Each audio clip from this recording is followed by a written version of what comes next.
love Jill Martin. Can we give her another round of applause? She's just the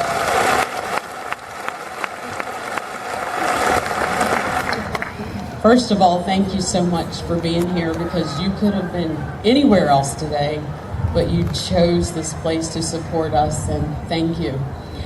I flew in to support this event. I live in Dallas, Texas, but this is so important to me because so many of you have worked so hard, and I have a daughter here, and I didn't want her to walk alone. I have family. And so, they said they can't hear? Okay. As I visited my daughter in a psychiatric hospital several years ago, and if any of you have ever been to a psychiatric treatment center, you know it's not like you're going into one room with 2 people or 3 people. There's a large room of families when they visit.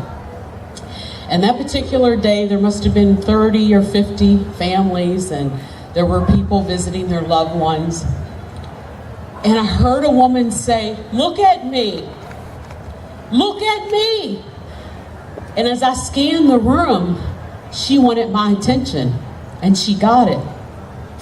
And this woman was the epitome of fashion. I mean, she had a stylish haircut. Her highlights were perfect. Very fashionable outfit. Carrying her Kate Spade purse. Her nails were manicured. And she said, "Look at me. Do I look sick? I don't look like I'm ill. I have a family. I have a husband and 3 children at home. You can't tell that I'm ill." And why do I share that? I share that because mental illness, depression, it looks like you. It looks like me. It's short. It's fat. It's rich. It's poor. It's black. It's white. It's all of us. It's non-discriminate. I was talking to my sister today, and she looked at some of the pictures on the quilt, and she goes, "But look at that person. They don't look sad." But you know what? Mental illness and sadness doesn't always look sad. It's not what it looks like. And it comes in, and it's all shapes and forms. But the power is that we identify it. Do not be ashamed of it. Talk does save lives. You've probably heard that. And you're like, what do you mean talk saves lives? Does it really save lives? I want to share with you because I stand today as a grieving mom who lost her daughter, Danielle Parker, 2 years ago to suicide. And let's call it what it is, because there's support and there's power when we're not ashamed and we acknowledge it. And when Danielle passed away at her memorial service, I had someone come and speak about suicide prevention and resources and so forth.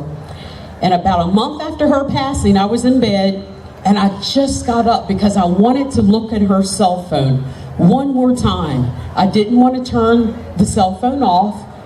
I just wanted to go and look one more time. What was she thinking? Who did she last speak with? What were her thoughts? And I found a message. And let me tell you, there is power when we acknowledge the suicide and not cover it up. There was a message from one of her classmates, and she said, "By now, I know this phone is off. No one will ever read this message. No one will ever see it. But Danielle, in some kind of strange way, you saved my life, because I too planned my own suicide. And when I saw the devastation that it caused you and your sister and your family, I could not go through with it. I couldn't do it." And I called her, and we talked later, and she goes, "Miss Parker, I know why you're calling me." And I share that because when we acknowledge what we're going through, when we call it what it is, it supports those who are suffering, and I believe it saves lives. And as you're here today, you know we all have a voice, we all can vote, and we all know, I think healthcare is very important in this country. Yes. How many think healthcare is important? I need it. We all need it. But one thing I learned walking through the journey with my daughter is that everyone assumes, oh, I have healthcare. If I need mental health support, I have that. But most of the time it's different.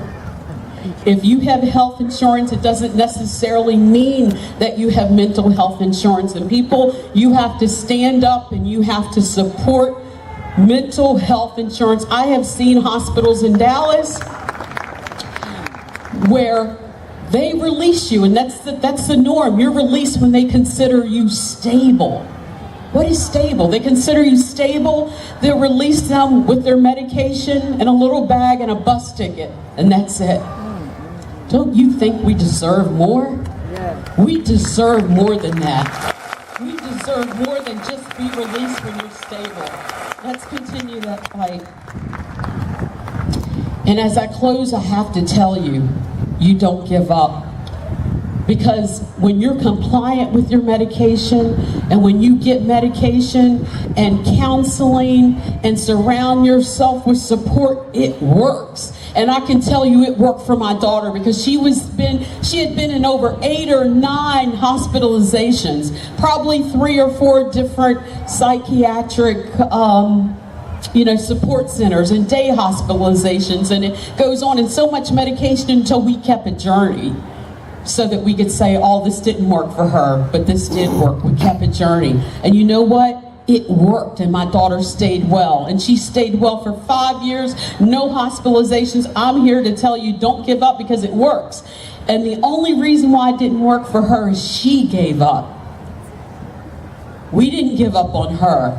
The medication, all the health care she received, it didn't give up. She stopped taking her lithium, which was a critical medication in her treatment.